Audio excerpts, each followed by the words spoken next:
Salut à tous. Aujourd'hui, on va parler d'un sujet avec lequel tout le monde se bat un jour ou l'autre.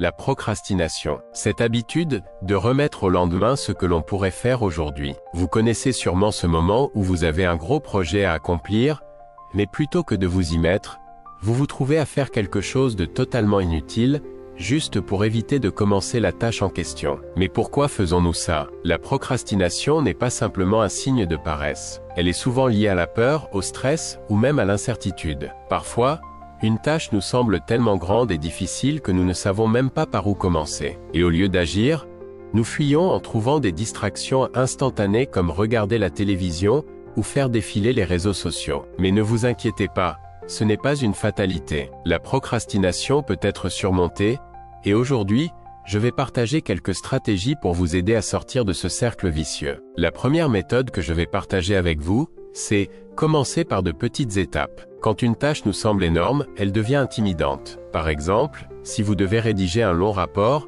commencez par écrire simplement le titre ou le premier paragraphe. Si vous coupez une grosse tâche en morceaux plus petits, elle deviendra moins angoissante et beaucoup plus gérable. Une fois que vous commencez à avancer, vous vous sentirez beaucoup plus motivé pour continuer. La deuxième méthode est, fixez-vous des objectifs réalistes. Parfois, la procrastination est alimentée par des objectifs trop vagues ou trop ambitieux. Par exemple, dire « je vais tout finir aujourd'hui » peut être accablant et vous empêcher de commencer. Au lieu de cela, soyez plus spécifique et fixez des objectifs que vous pouvez atteindre. Par exemple, aujourd'hui je vais finir ce chapitre ou « je vais travailler pendant 30 minutes sur ce projet ». Des objectifs clairs et réalistes vous aideront à rester concentré et motivé. La troisième méthode est appliquer la règle des 2 minutes. Si une tâche peut être accomplie en moins de 2 minutes, faites-le immédiatement. Que ce soit répondre à un email, ranger votre bureau ou passer un coup de fil rapide, ces petites actions qui ne prennent presque rien à faire, mais qui semblent toujours être repoussées,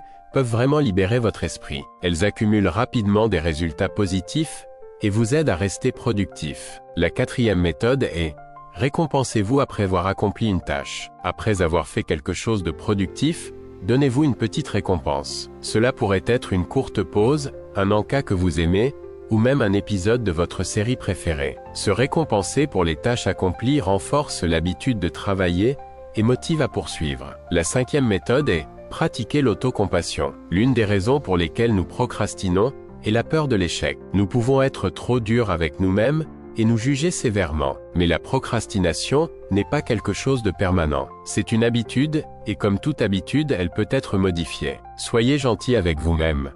Acceptez que vous avez eu du mal, et rappelez-vous qu'il est toujours possible de commencer à tout moment. Chaque petit pas compte, même si ce n'est qu'un petit début. Donc, la prochaine fois que vous vous trouvez à procrastiner, demandez-vous « Pourquoi je remets ça à plus tard ?» Ensuite, faites un petit pas, même si c'est juste pour avancer de quelques centimètres. Rappelez-vous, l'important n'est pas d'être parfait, mais de progresser. Si cette vidéo vous a aidé, n'oubliez pas de liker, de la partager avec vos amis, et de vous abonner à notre chaîne pour plus de vidéos sur la productivité et le développement personnel. Merci d'avoir regardé et rappelez-vous, chaque petit pas vous rapproche de votre meilleur soi.